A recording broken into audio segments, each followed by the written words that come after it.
Hello friends, welcome back to my YouTube channel arts students corner. स्वागत है आपका मेरे यूट्यूब चैनल पे जिसका नाम है आर्ट्स स्टूडेंट्स कॉर्नर। इस वीडियो में हम लोग पढ़ेंगे इंटरनेशनल ट्रेड चैप्टर, जो कि चैप्टर 11 है और ये यूनिट चल रहा है हमारा 4th। चैप्टर 11 है, यूनिट 4th है। और इंटरनेशनल ट्रेड का मतलब होता है अंतर्राष्ट्रीय व्यापार। इसको हमने वो वाले बुक में भी पढ़ा है, फंडामेंटल्स ऑफ ह्यूमन ज्योग्राफी में। इस बुक में भी हम इस चैप्टर को पढ़ेंगे क्योंकि इसमें दिया हुआ है, इसको पढ़ लेना जरूरी है। तो पढ़ लेते हैं इसको फटाफट से। अगर आपको अच्छा लगे तो लाइक कर दीजिएगा, ज़्यादा से ज़्यादा शेयर कीजिएगा और चैनल को सब्सक्राइब करना मत भूलिएगा। और हाँ, अगर आपको अच्छा नहीं लगे तो डिसलाइक भी कीजिएगा। अगर कोई डाउट्स होगा तो कमेंट सेक्शन में आप मुझसे पूछ सकते हैं, उसके आंसर्स आपको जरूर मिलेंगे। तो चलिए बिना देरी के फटाफट शुरू करते हैं, देखते हैं इस चैप्टर में दिया क्या हुआ है।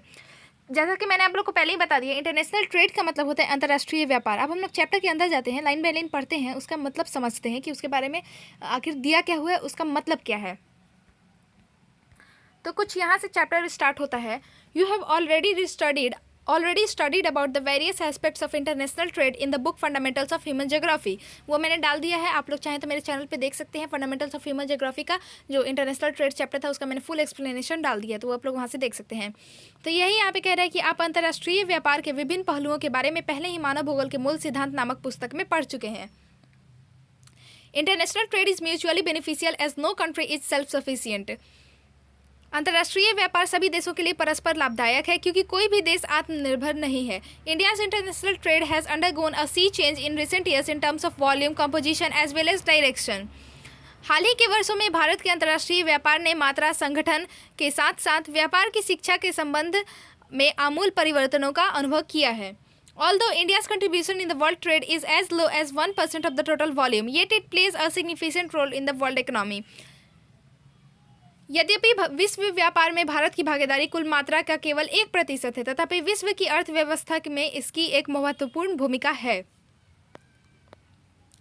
Let us examine the changing pattern of India's international trade. आइए भारत के अंतर्राष्ट्रीय व्यापार के बदलते प्रारूप की पड़ताल करते हैं, उसके बारे में पढ़ते हैं। In 1950 to 51, India's external trade was worth rupees 1,214 crore, which rose to 44,29,762 crore in 2016 to 17। साल 1950 से 51 में भारत का वैदेशिक व्यापार का मूल्य 1,214 करोड़ रुपए था, जो कि वर्ष 2016-17 में बढ़कर 44,29,762 करोड़ रुपए हो गया। Can you calculate the percentage growth in 2016 to 17 over 1950 to 51? क्या आप 1950 से 51 के मुकाबले 16-17 की प्रतिशत वृद्धि का परिकलन कर सकते हैं? बैकग्राउंड में अगर आपको व्हीकल्स का आवाज़ आ रहा होगा तो उसके लिए सॉरी, बिकॉज जगह ही ऐसा है, कुछ कर नहीं सकते हैं अभी फिलहाल उसके लिए, तो उसके लिए सो सॉरी। लेकिन आपको मेरा आवाज़ क्लियर हो सकता है, सुनाई दे रहा होगा। There are numerous reasons for this sharp rise in overseas trade, such as the momentum picked up by the manufacturing sectors, the liberal policies of the government, and the diversification of markets. विदेशी व्यापार में इस तीव्र वृद्धि के अनेक कारण हैं, जैसे कि विनिर्माण के क्षेत्र में संवेगी यानी कि गतिशील उठान, सरकार की उदार नीतियां तथा बाजारों की विविध रूपता आदि। The nature of India's foreign trade has changed over the years. Though there has been an increase in the total volume of import and export, the value of import continued to be higher than that of the exports. समय के साथ साथ भारत के विदेशी व्यापार की प्रकृति में बदलाव आया है। यद्यपि यहाँ पर आयात एवं निर्यात दोनों की ही मात्रा में वृद्धि हुई है, परंतु निर्यात की तुलना में आयात का मूल्य अधिक है। अब है चेंजिंग पैटर्न, यानी कि इस चैप्टर का फर्स्ट टॉपिक है changing pattern of the composition of India's exports, यानी कि भारत के निर्यात संगठन के बदलते प्रारूप। तो यहाँ पे एक ग्राफ दिया गया है, extent of gap between exports and imports in India's foreign trade during 2012 to 13 to 2016 to 17 का दिया गया है। यहाँ पे आर्थिक सर्वेक्षण है, सॉरी सोर्सेस का आर्थिक सर्वेक्षण, तो ये दिया गया, आप लोग इसको देख लीजिएगा। बढ़ते हैं नेक्स्ट पेज पे। यहाँ पे एक टेबल भी दिया गया 11.1, इसका देखते हैं कहीं तो यूज़ होगा। फिर एक 11.2 भी टेबल दिया गया है। ये पहला जो टेबल है ये है इंडियाज़ फॉरेन ट्रेड, यानी कि भारत का विदेशी व्यापार का, और दूसरा जो टेबल है ये कंपोजिशन ऑफ इंडियाज़ एक्सपोर्ट है, यानी कि भारत का निर्यात संगठन 2009 से 17 का है। The composition of commodities in India's international trade has been undergoing a change over the years. Bharat के अंतर्राष्ट्रीय व्यापार में वस्तुओं के संघटकों के समय के साथ बदलाव आए हैं, संघटकों में समय के साथ बदलाव आए हैं। The share of agriculture and allied products has declined, whereas shares of petroleum and crude products and other commodities have increased. इसमें कृषि तथा समवर्गीय उत्पादों का हिस्सा घटा है, जबकि पेट्रोलियम तथा अपरिष्कृत उत्पादों एवं अन्य वस्तुओं में वृद्धि हुई है। The shares of ore minerals and manufactured goods have largely remained constant over the years from 2009 to 10 to 2010 to 11 and 2015 to 16 to 2016 to 17. अयस्क खनिजों तथा निर्मित सामानों का हिस्सा वर्ष 2009 से 10 से 2010 से 11 तथा 2015-16 से 16-17 तक व्यापक तौर पर लगातार स्थिर सा रहा है. The decline in traditional items is largely due to tough international competition. परंपरागत वस्तुओं के व्यापार में गिरावट का कारण मुख्यतः कड़ी अंतर्राष्ट्रीय प्रतिस्पर्धा है. Amongst the agricultural products, there is a decline in the export of traditional items such as coffee, cashew, etc., though an increase has been registered in floricultural products, fresh fruits, marine products, and sugar, etc. कृषि उत्पादों के अंतर्गत coffee, काजू, दालों आदि जैसी परंपरागत वस्तुओं के निर्यात में गिरावट आई. हालांकि पुष्प कृषि उत्पादों, ताजे फलों, समुद्री उत्पादों तथा चीनी आदि के निर्यात में वृद्धि दर्ज की गई है. Manufacturing sector alone accounted for 73.6% of India's total value of export in 2016 to 17. Engineering goods have shown a significant growth in the export. वर्ष 2016-17 के दौरान विनिर्माण क्षेत्र ने भारत के कुल निर्यात मूल्य में अकेले 73.6% की भागीदारी अंकित की है. चीन तथा अन्य पूर्व एशियाई देश हमारे प्रमुख प्रतिस्पर्धी हैं. China and other East Asian countries are our major competitors. Gems and jewelries contribute a large share of India's foreign trade. Bharat के विदेश व्यापार में मणि रत्नों तथा आभूषणों की एक व्यापक हिस्सेदारी है. यहाँ पे एक एक्टिविटी दिया गया, इसको आप लोग खुद से कीजिएगा. एक्टिविटी खुद से करनी चाहिए, उससे आपकी स्किल्स डेवलप होती हैं. अब है changing patterns of the composition of India's import, यानी कि भारत के आयात संगठन के बदलते प्रारूप क्या क्या हैं, उसको हम लोग इसके बारे में चर्चा कर लेते हैं. India faced serious food shortage during 1950s and 1960s. Bharat ने 1950 एवं 1960 के दशक में खाद्यान्नों की गंभीर कमी का अनुभव किया. The major item of import at that time was food grain, capital goods, machinery and equipment. उस समय आयात की प्रमुख वस्तुएं खाद्यान्न, पूंजीगत माल, मशीनरी एवं उपस्कर आदि थे. The balance of payment was adverse as imports were more than export in spite of all the efforts of import substitution. उस समय भुगतान संतुलन बिल्कुल विपरीत था, चूँकि आयात प्रतिस्थापन के सभी प्रयासों के बावजूद आयात निर्यातों से अधिक थे. After 1970s, food grain import was discontinued due to the success of Green Revolution, but the energy crisis of 1973 pushed the prices of petroleum and import budget was also pushed up. 1970 के दशक के बाद हरित क्रांति में सफलता मिलने पर खाद्यान्नों का आयात रोक दिया गया, लेकिन 1973 में आए ऊर्जा संकट से पेट्रोलियम के मूल्यों में उछाल आया, फलतः आयात बजट भी बढ़ गया. ऊपर एक टेबल दिया गया है, यह export of some principal commodities, यानी कि कुछ प्रमुख उपयोगी वस्तुओं का निर्यात करोड़ में दिया गया है. यहाँ पे इसको आप लोग देख लीजिएगा. नीचे पढ़ते हैं अपना आगे. Food grain import was replaced by fertilisers and petroleum. खाद्यान्नों के आयात की जगह उर्वरकों एवं पेट्रोलियम ने ले ली. Machinery and equipment, special steel, edible oil and chemicals largely make the import basket. Machine एवं उपस्कर, विशेष स्टील, खाद्य तेल तथा रसायन मुख्य रूप से आयात व्यापार की रचना करते हैं. Examine the changing pattern of imports in table 11.4 and try to comprehend the shifts.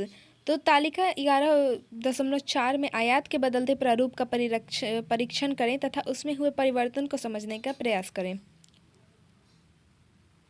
Table 11.4 shows that there is a steep rise in the import of petroleum products. तालिका 11.4 यह दर्शाती है कि पेट्रोलियम तथा इसके उत्पादों के आयात में तीव्र वृद्धि हुई है. It is used not only as a fuel but also as an industrial raw material. इसे न केवल ईंधन के रूप में प्रयोग किया जाता है बल्कि इसका प्रयोग उद्योगों में एक कच्चे माल के रूप में भी होता है. It indicates the tempo of rising industrialization and better standard of living. इससे बढ़ते हुए औद्योगिकरण और बेहतर जीवन स्तर का संकेत मिलता है. Sporadic price rise in the international market is another reason for the same. अंतर्राष्ट्रीय बाजारों में भी इसकी कदाचनिक मूल्य वृद्धि भी एक अन्य कारण रही है. Import of capital goods maintained a steady increase due to rising demand in the export oriented industrial and domestic sectors. निर्याताभिमुख उद्योगों एवं घरेलू क्षेत्र की बढ़ती हुई मांग के कारण पूंजीगत वस्तुओं की आयात में एक स्थिर वृद्धि होती रही है। Non electrical machinery, transport equipment, manufacturers of metals and machine tools were the main items of capital goods. गैर वैद्युतिक मशीनरी, परिवहन उपस्कर, धातुओं के निर्मितियाँ तथा मशीनरी औजार या फिर मतलब ऐसी ही आदि पूंजीगत वस्तुओं की मुख्य मदें होती थीं। Import of food and allied products declined with a fall in imports of edible oils. खाद्य तेलों के आयात में आई गिरावट के साथ खाद्य तथा समवर्गीय उत्पादों के आयात में भी कमी आई है। Other major items of India's imports include pearls and semi-precious stones, gold and silver, metalliferous ores and metal scrap, non-ferrous metals, electronic goods, etc. Bharat के आयात में अन्य प्रमुख वस्तुओं में मोती तथा उपरत्नों, स्वर्ण एवं चांदी, धातुमय अयस्क तथा धातु छिजन, अलौह धातुएं तथा इलेक्ट्रॉनिक वस्तुएं आदि आती हैं। The details of Indian imports of some principal commodities during 2016 to 17 have been given in table 11.5. वर्ष 2016 से 17 के भारत की कुछ प्रमुख वस्तुओं के आयात के विवरण तालिका 11.5 में दिए गए हैं। Based on table 11.5, few activities may be undertaken. तालिका 11.5 के आंकड़ों के आधार पर कुछ क्रियाकलाप किए जा सकते हैं। Arrange the items in ascending or descending order and write the names of the first 5 major items of the India's import list of 2016 to 17. तो आरोही क्रम में अथवा अवरोही क्रम में सभी वस्तुओं को क्रमबद्ध ढंग से व्यवस्थित करें और भारत के 2016-17 की आयात सूची की प्रमुख 5 वस्तुओं का नाम लिखिए। आपको करना है, एक्टिविटी आपको खुद से करना है। Why does India import edible oils in spite of being an agriculturally rich country? Bharat एक कृषि की दृष्टि से समृद्ध देश होते हुए भी खाद्य तेलों एवं दालों का आयात क्यों करता है? इसका जवाब आप लोग कमेंट सेक्शन में दीजिएगा। इसका जवाब आप लोग को मिल भी जाएगा। Select 5 most important and 5 least important items and represent them by bar diagram. 5 सर्वाधिक महत्वपूर्ण वस्तुओं को तथा 5 सबसे कम महत्वपूर्ण वस्तुओं को चुनकर उन्हें दंड आरेख द्वारा दर्शाएं, यानी कि बार डायग्राम द्वारा, बार ग्राफ द्वारा दर्शाएं उसको। तो ये बार डायग्राम आप लोग को पता होगा कैसे बनता होगा। बार डायग्राम मुझे बताने की ज़रूरत नहीं है। एक लाइन होता है, उसमें ऐसे ऐसे बार वाले ग्राफ बनते हैं और इधर उसका लिमिट रहता है। तो ये आप लोग को पता होगा। Can you identify some items of imports for which substitutes can be developed in India? क्या आप आयात सूची में कुछ ऐसे मदों को पहचान सकते हैं जिनके विकल्प भारत में विकसित किए जा सकते हैं? इसके नीचे दिया हुआ टेबल 11.4 जिसकी चर्चा हुई थी पिछले पैराग्राफ में। तो ये है India composition of import 2019 to 17 है। फिर 11.5 दिया गया है India import of some principal, इसी से आपको करना है एक्टिविटी। अब बढ़ते हैं आगे, डायरेक्शन ऑफ ट्रेड पढ़ लेते हैं, जिसका कि मतलब होता है व्यापार की दिशा। India has trade relations with most of the countries and major trading blocks of the world. Bharat के व्यापारिक संबंध विश्व के अधिकांश देशों एवं प्रमुख व्यापारी गुटों के साथ हैं। Region wise and sub region wise trade during the period 2016 to 17 has been given in table 11.6। वर्ष 2016 से लेकर 17 के दौरान क्षेत्रानुसार एवं उप क्षेत्रानुसार व्यापार तालिका 11.6 में दिया गया। तो नीचे 11.6 दिया गया है, इसको आप लोग देख लीजिएगा। India aims to double its share in the international trade within the next 5 years. Bharat का उद्देश्य आगामी 5 वर्षों के दौरान अंतर्राष्ट्रीय व्यापार में अपनी हिस्सेदारी को दुगना करने का है। It has already started adopting suitable measures such as import liberalization, reduction in import duties, delicensing and change from process to product patents. इसने इस दिशा में पहले से ही आयात उदारीकरण, आयात करों में कमी, डी लाइसेंसिंग तथा प्रक्रिया से उत्पाद के एकस्व में बदलाव आदि अनुकूल उपाय अपनाने शुरू कर दिए हैं। यहाँ पे एक और एक्टिविटी दी गई है, ये भी आप ही लोग को करना है। एक्टिविटी का मतलब मैं समझा देती हूँ। तो draw a multiple bar diagram to represent the major trading partners, यानी कि प्रमुख व्यापारिक साझेदारों को प्रदर्शित करने के लिए एक बहुदंड आरेख बनाएं, यानी कि multiple bar diagram. Most of India's foreign trade is carried through sea and air routes. Bharat का अधिकतर विदेशी व्यापार समुद्री एवं वायु मार्गों द्वारा संचालित होता है। However, a small portion is also carried through land route to neighboring countries like Nepal, Bhutan, Bangladesh and Pakistan. हालांकि विदेशी व्यापार का छोटा सा भाग सड़क मार्ग द्वारा नेपाल, भूटान, बांग्लादेश एवं पाकिस्तान जैसे पड़ोसी राज्यों में सड़क मार्ग द्वारा किया जाता है। अब है sea ports as gateways of international trade. इसका मतलब होता है समुद्री पतन अंतर्राष्ट्रीय व्यापार के प्रवेश द्वार के रूप में। तो अब हम लोग इसको पढ़ लेते हैं फटाफट से। India is surrounded by sea from 3 sides and is bestowed with a long coast line. Bharat 3 ओर से समुद्र से घिरा हुआ है और प्रकृति ने हमें एक लंबी तटरेखा प्रदान की है। तो आप लोग मुझे कमेंट सेक्शन बताइए कि 3 ओर से समुद्र घिरा रहने का एक स्पेशल टर्म होता है, उसको क्या कहते हैं। आप लोग कमेंट सेक्शन में मुझे बताइएगा। Water provides a smooth surface for very cheap transport provided there is no turbulence. जल सस्ते परिवहन के लिए एक सपाट तल प्रदान करता है। Unloading of goods on port, ये आप लोग देख सकते हैं पतन पर जो पोर्ट होता है वहाँ पे माल को उतारा जा रहा है। India has a long tradition of sea faring and developed many ports with place name suffixed with pattan meaning port. समुद्री यात्राओं की भारत में एक लंबी परंपरा रही है, यहाँ तक कि कई स्थानों के साथ उपनाम पतन जुड़ा हुआ है। An interesting fact about ports in India is that its west coast has more ports than in its east coast. Bharat में समुद्री पतनों का एक रोचक तथ्य यह है कि इसके पूर्वी तट की अपेक्षा पश्चिमी तट पर अधिक पतन है। यहाँ पे एक क्वेश्चन दिया गया है कि can you find out the reasons for the variations in the location of ports along the 2 coast. तो क्या आप इन दोनों तटों पर पतनों की अवस्थिति की भिन्नता के कारणों का पता लगा सकते हैं।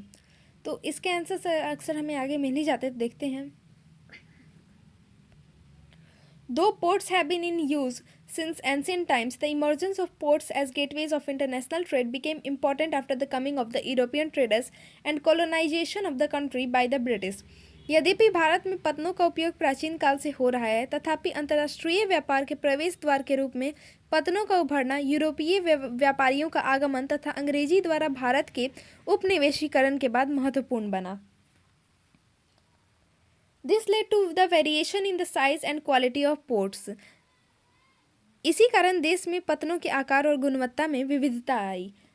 There are some ports which have very vast area of influence and some have limited area of influence. At present, India has 12 major ports and 200 minor or intermediate ports. In case of the major ports, the central government decides the policy and plays regulatory functions. यहाँ पर कुछ ऐसे पतन हैं जिनके पास विस्तृत प्रभाव क्षेत्र हैं, जबकि कुछ के पास सीमित प्रभाव क्षेत्र हैं। वर्तमान में भारत में 12 प्रमुख और 200 छोटे पतन हैं। प्रमुख पतनों के संबंधों में केंद्र सरकार नीतियां बनाती है तथा नियामक क्रियाओं को निभाती हैं। The minor ports are there whose policy and functions are regulated by state governments. The major ports handle larger share of the total traffic. छोटे पतनों के लिए राज्य सरकारें नीतियां बनाती हैं व नियामक क्रियाएं निभाती हैं। प्रमुख पतन कुल यातायात के बड़े हिस्से का निपटान करती हैं। The British used the ports as suction points of the resources from their hinterlands. तो अंग्रेजों ने इन पतनों का उपयोग उनके पृष्ठ प्रदेशों के संसाधनों के अवशोषण केंद्र के रूप में किया था। The extension of railways towards the interior facilitated the linking of the local markets to regional markets to national markets, and national markets to the international market. आंतरिक प्रदेशों में रेलवे के विस्तार ने स्थानीय बाजारों को क्षेत्रीय बाजारों और क्षेत्रीय बाजारों को राष्ट्रीय बाजारों तथा राष्ट्रीय बाजारों को अंतर्राष्ट्रीय बाजारों से जोड़ने की सुगमता प्रदान की। This trend continued till 1947. It was expected that the country's independence will reverse the process, but the partition of country snatched away 2 very important ports. यह प्रवृत्ति 1947 तक बनी रही। यह अपेक्षा की गई थी कि देश की स्वतंत्रता इस प्रक्रम को उलट देगी, परंतु देश के विभाजन से भारत के 2 अति महत्वपूर्ण पतन यानी कि पोर्ट अलग हो गए। That is, the Karachi port went to Pakistan and Chittagong port or to the erstwhile East Pakistan and now Bangladesh. Karachi पतन पाकिस्तान में चला गया और चिटगांव पतन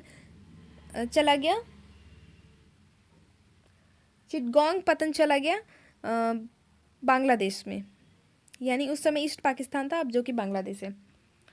to compensate the losses many new ports like the Kandla in the west and the Diamond Harbour near Kolkata on river Hooghly in the east were developed.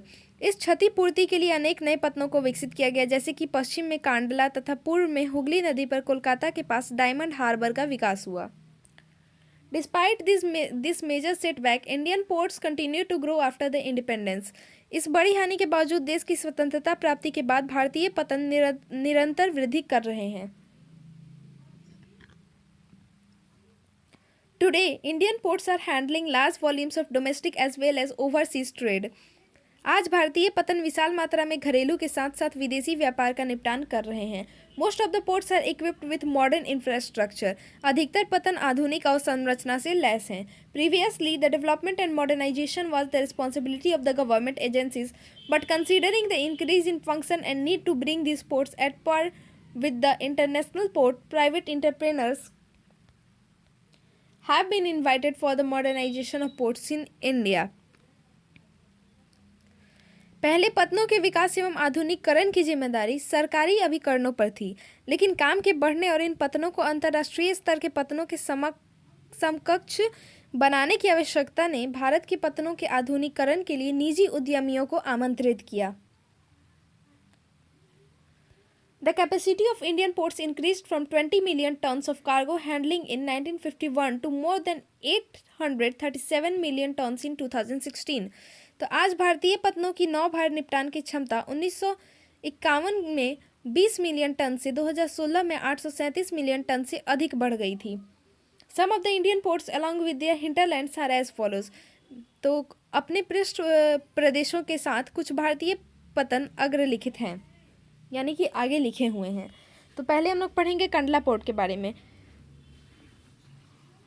Kandla Port, situated at the head of the Gulf of Kutch, has been developed as a major port to cater to the needs of western and northwestern parts of the country and also to reduce the pressure at Mumbai port.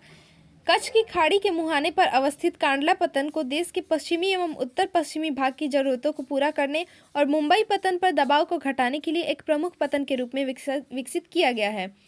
The port is specially designed to receive large quantities of petroleum and petroleum products and fertilizers. The offshore terminal at Vadinar has been developed to reduce the pressure at Kandla port. इस पतन को विशेष रूप से भारी मात्रा में petroleum उत्पादों एवं उर्वरकों को ग्रहण करने के लिए बनाया गया है.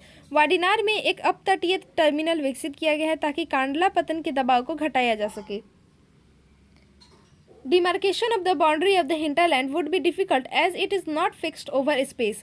पृष्ठ प्रदेश यानी कि हिंटरलैंड की सीमाओं का चिन्हांकन मुश्किल होता है क्योंकि यह क्षेत्र पर सुस्थिर नहीं होता. In most of the cases, hinterland of one port may overlap with that of the another. अधिकतर मामलों में एक पतन का पृष्ठ प्रदेश दूसरे पतन के पृष्ठ प्रदेश का अतिव्यापन कर सकता है. Mumbai is a natural harbor and the biggest port of the country. Mumbai एक प्राकृतिक पतन और देश का सबसे बड़ा पतन है. The port is situated closer to the general routes from the countries of Middle East, Mediterranean countries, North Africa, North America and Europe, where the major share of countries' overseas trade is carried out. यह पतन मध्य पूर्व भूमध्य सागरीय देशों, उत्तर Africa, उत्तर America तथा Europe के देशों के सामान्य मार्ग के निकट स्थित है, जहां से देश के विदेशी व्यापार का अधिकांश भाग संचालित किया जाता है. The port is 20 km long and 6 to 10 km wide with 54 berths and has the country's largest oil terminal. MP, Maharashtra, Gujarat, UP and parts of Rajasthan constitute the main hinterlands of Mumbai ports. यह पतन 20 kilometre लंबा तथा 6 से 10 kilometre चौड़ा है, जिसमें 54 गोदियां और देश का विशालतम टर्मिनल है. मध्य प्रदेश, महाराष्ट्र, गुजरात, उत्तर प्रदेश व राजस्थान के भाग मुंबई पतन की पृष्ठभूमि की रचना करते हैं. अब है Jawaharlal Nehru port. Jawaharlal Nehru port at Nhava Sheva was developed as a satellite port to relieve the pressure at the Mumbai port. It is the largest container port in India. Jawaharlal Nehru पतन को नावा सेवा में मुंबई पतन के दबाव को कम करने के लिए एक अनुषंगी पतन के रूप में विकसित किया गया था. यह भारत का विशालतम कंटेनर पतन है.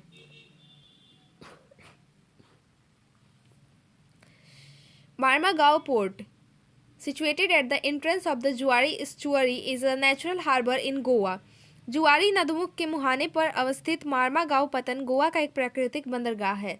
It gained significance after its remodeling in 1961 to handle iron ore exports to Japan. Construction of Konkan Railway has considerably extended the hinterland of this port. Karnataka, Goa, southern Maharashtra constitute its hinterland. Japan को लौह अयस्क के निर्यात का निपटान करने के लिए 1961 में हुए प्रतिरूपण के बाद इसका महत्व बढ़ा। कोंकण रेलवे ने इस पतन के पृष्ठ प्रदेश में महत्वपूर्ण विस्तार किया है। कर्नाटक, गोवा तथा दक्षिणी महाराष्ट्र इसकी पृष्ठभूमि की रचना करते हैं।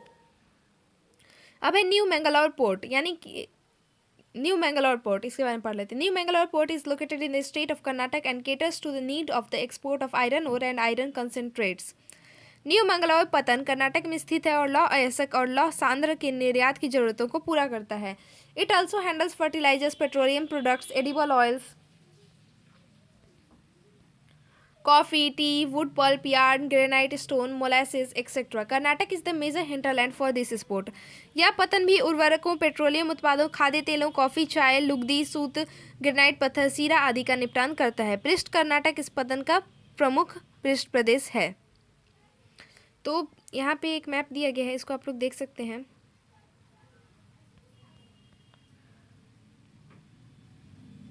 यहाँ पे मेजर पोर्ट्स के बारे में दिया गया, यानी कि मुख्य पतन और समुद्री मार्ग के बारे में दिया गया है भारत का। इसको आप लोग देख लीजिएगा अच्छे से।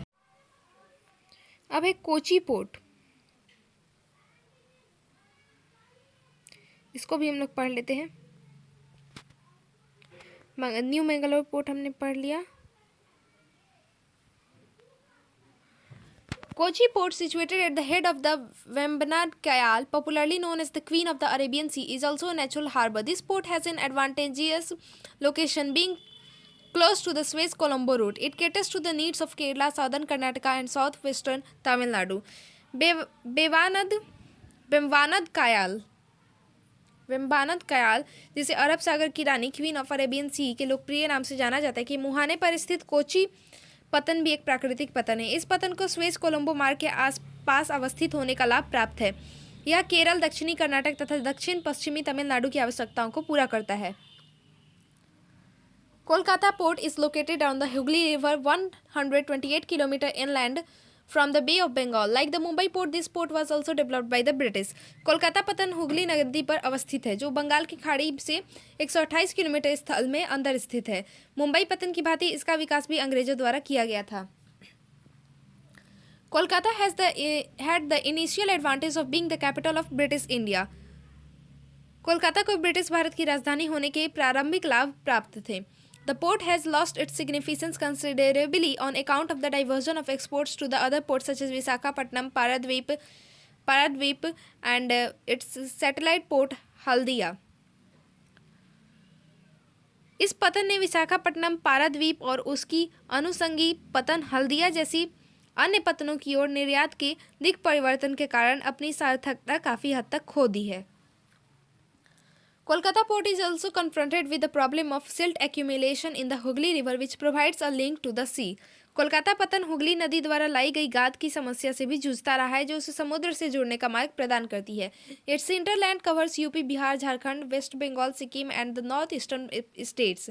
Apart from this, it also extends ports facilities to our neighboring landlocked countries such as Nepal and Bhutan. इसके पृष्ठ प्रदेश के अंतर्गत उत्तर प्रदेश, बिहार, झारखंड, पश्चिम बंगाल, सिक्किम और उत्तर पूर्वी राज्य आते हैं। इन सब के अतिरिक्त यह पतन हमारे भूटान और नेपाल जैसे स्थलरूढ़ पड़ोसी देशों को भी सुविधाएं उपलब्ध कराता है। अब है Haldia port. Haldia port is located 105 kilometre down stream from Kolkata. Haldia पतन कोलकाता से 105 किलोमीटर अंदर अनुप्रवाह डाउन स्ट्रीम पर स्थित है। It has been constructed to reduce the congestion at Kolkata port. इसका निर्माण कोलकाता पतन की संकुलता को घटाने के लिए किया गया है। It handles bulk cargo like iron ore coal, petroleum products and fertilisers, jute products, cotton and cotton yarn etcetera.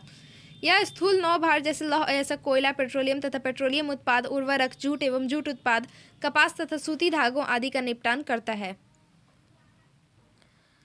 Paradweep port is situated in the Mahanadi Delta about 100 km from Cuttack. It has the deepest harbour specially situated to handle very large vessels. Paradip पतन कटक से 100 kilometre दूर Mahanadi delta पर स्थित है। इसका पोताश्रय सबसे गहरा है, जो भारी पोतों के निपटान के लिए सर्वाधिक अनुकूल है। इसे मुख्य रूप से बड़े पैमाने पर It has been developed mainly to handle large-scale export of iron ore. Odisha, Chhattisgarh and Jharkhand are the parts of the its hinterland. इसे मुख्य रूप से बड़े पैमाने पर लौह अयस्क के निर्यात के लिए निपटान विकसित किया गया था। इस पतन के पृष्ठ प्रदेश के अंतर्गत उड़ीसा, झारखंड और छत्तीसगढ़ आते हैं। अब है Visakhapatnam port. Visakhapatnam port in Andhra Pradesh is a land locked harbour connected to the sea by a channel cut through solid rock and sand and outer harbour has been developed for handling iron ore petroleum and general cargo. Visakhapatnam Andhra Pradesh में एक भू आबद्ध पतन है जिसे ठोस चट्टान एवं बालू को काटकर एक नहर के द्वारा समुद्र से जोड़ा गया है। एक बाह्य पतन का विकास लौह अयस्क पेट्रोलियम तथा सामान्य नौ भार के निपटान हेतु विकसित किया गया है। Andhra Pradesh and Telangana are the main hinterland of this port. इस पतन का प्रमुख पृष्ठ प्रदेश आंध्र प्रदेश तथा तेलंगाना है। अब है Chennai port. Chennai port is one of the oldest ports on the eastern coast. तो चेन्नई पतन पूर्वी तट पर स्थित यह सबसे पुराने पतनों में से एक है। It is an artificial harbour built in 1859। यह एक कृत्रिम पतन है जिसे 1859 में बनाया गया था।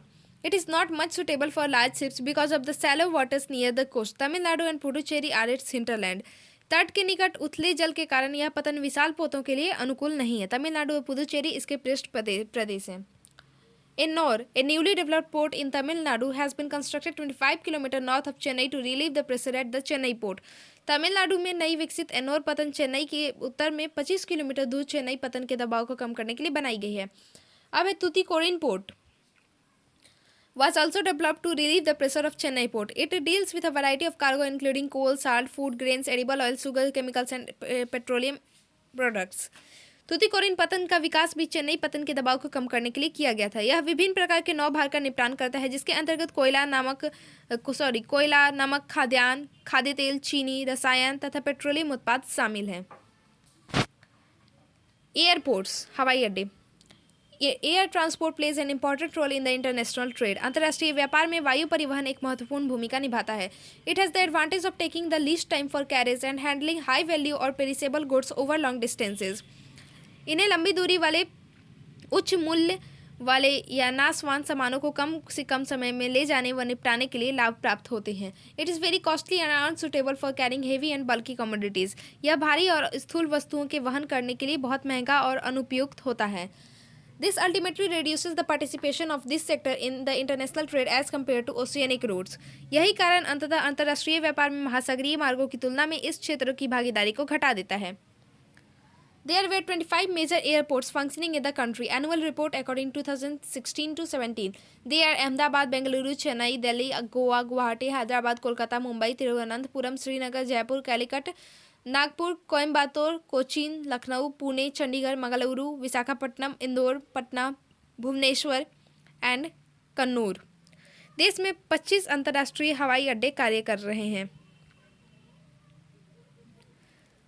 अंतर्राष्ट्रीय हवाई पत्तनों के अंतर्गत अहमदाबाद, बेंगलुरु, चेन्नई, दिल्ली, गोवा, गुवाहाटी, हैदराबाद, कोच्चि, कोलकाता, मुंबई, थिरुवनंतपुरम, श्रीनगर, जयपुर, कालीकट, नागपुर, कोयम्बटूर, लखनऊ, पुणे, चंडीगढ़, मंगलुरु, विशाखापट्टनम, इंदौर, पटना, भुवनेश्वर और कन्नूर हैं।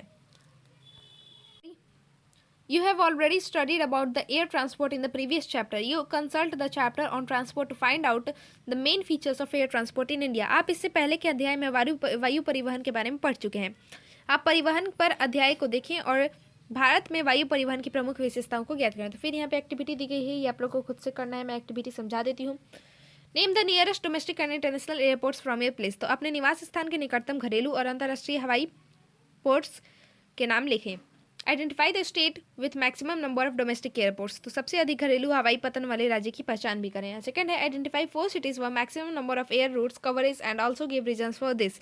तो उन 4 नगरों की पहचान करें जहाँ सबसे अधिक हवाई मार्ग अभिसारित होते हैं और इसके कारण भी बताएं। यहाँ पे एक और मैप दिया गया है, इसको आप लोग देख लीजिएगा। ये पूरा है इंडिया एयर रूट्स का मैप है, पूरा एकदम गिजे पिजे दिया हुआ। इसको अच्छे से आप लोग देख लीजिएगा, क्वेश्चन आ सकते हैं मे बी। और मैप्स के लिए मैं अलग एक वीडियो ऐसे भी बनाने वाली हूँ। तो चलिए हमारा खत्म हो गया। अब है हमारा एनसीईआरटी सॉल्यूशन, जिसको कि हम लोग करेंगे नेक्स्ट वीडियो में। तब तक के लिए स्टे ट्यून। अच्छा लगा हो तो लाइक कर दीजिएगा, ज़्यादा से ज़्यादा शेयर कीजिएगा इस वीडियो को और चैनल को सब्सक्राइब करना मत भूलिएगा। Thank you for watching the video.